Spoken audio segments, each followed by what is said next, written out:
Hello friends, welcome to கவிஷ்கிட் kitchen. இன்றைக்கி நம்ம வீடியோவில் என்ன பார்க்க போகிறோம் அப்படின்னா, ஒரு சூப்பரான அட்டகாசமான ஒரு துவையல் தாங்க பார்க்க போகிறோம். இந்த துவையல் எப்படி செய்கிறது, எதை வச்சு நம்ம செய்ய போகிறோம் அப்படிங்கிறத நீங்கள் இன்றைக்கி பார்க்க போகிறீங்க. ஸோ இந்த பீக்கங்காய் இருக்குது இல்லையா, அதோடைய தோல் இருக்குல்ல, இந்த தோல் வச்சு தான் நம்ம செய்ய போகிறோம். ஸோ ஆல்ரெடி வந்து பீக்கங்காய் பச்சடி போட்டிருந்தேன், அதிலேயே சொல்லியிருந்தேன் தோல் வச்சு நான் சட்னி செஞ்சு காட்ட போகிறேன் அப்படின்னு சொல்லிட்டு.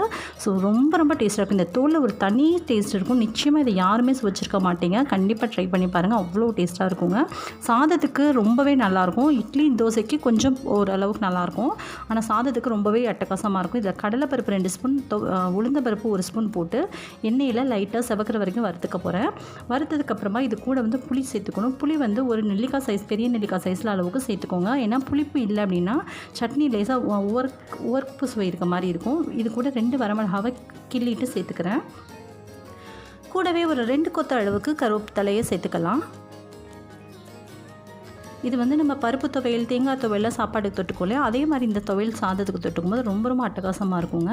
இது கூடவே நான் 1 கப் அளவுக்கு அந்த தோல் சீவினதை நல்லா குட்டி குட்டியாக நறுக்கிட்டு இது கூட நான் சேர்த்துக்கிட்டேன். இப்போது இது கூட பெருங்காயத்தூள் சேர்த்துக்கலாம். பெருங்காயத்தூள், புளி இந்த ரெண்டுமே வந்து ஒரு தனி டேஸ்ட்டு கொடுக்குங்க இந்த துவையலுக்கு. இப்போ பார்த்திங்க அப்படின்னா அந்த தோல்லாம் லைட்டாக செவந்து வர வரைக்கும் இதை ஃப்ரை பண்ணிக்கணும். பாருங்கள், நல்லா தெரிஞ்சியும் உங்களுக்கு. இந்த தோல் எல்லாமே லைட்டாக வந்து ஒரு ரெட் கலரில் வரும் இல்லையா, அந்த ப்ரௌனிஷ் மாதிரி இல்லாமல் கோல்டன் ப்ரௌன் கிட்ட அது மாதிரி. அந்த டைமில் வந்து நம்ம தேங்காவை போட்டு ஒரு 2 ஃப்ரை பண்ணிவிட்டு நம்ம உடனே அடுப்பை ஆஃப் பண்ணிட வேண்டிய. இதுக்கு தேவையான அளவு உப்பு சேர்த்துக்கணும். இது வந்து தேங்காய் வந்து நமக்கு ரொம்ப நேரம் ஃப்ரைட் ஆகணும் அப்படின்ற அவசியம் கிடையாது. சும்மா ஜஸ்ட் ஒரு 2 தடவை ஃப்ரை பண்ணிட்டோம் அப்படின்னாலே போதுமானது. இந்த டைமில் நம்ம உப்பு சேர்த்துட்டு அடுப்பை ஆஃப் பண்ணிட வேண்டியது தான். இப்போ இது நல்லா ஆறட்டும். ஸோ ஆறினதுக்கப்புறமா நம்ம ஒரு மிக்ஸி ஜாரில் நம்ம சேர்த்துட்டு நம்ம அரைச்சிக்க போகிறோம். உப்பு சேர்த்துடலாம். அவ்வளோதான். இது ஆறினதுக்கப்புறமா ஒரு மிக்ஸி ஜாரில் சேர்த்துக்குவோம். இப்போது அரைச்சிட்டு வந்துடலாம்.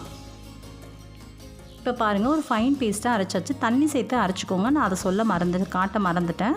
இது கூடவே கொஞ்சமாக, ரொம்ப தண்ணி சேர்க்க வேணாம், ரொம்ப கம்மியான அமௌண்ட்டில் தண்ணி சேர்த்துட்டு ஒரு துவையலுக்கு தேவையான அளவுக்கு தண்ணி சேர்த்துட்டு இது மாதிரி கெட்டியாக அரைச்சி எடுத்துக்கோங்க. ரொம்ப ரொம்ப டேஸ்ட்டாக இருக்குங்க.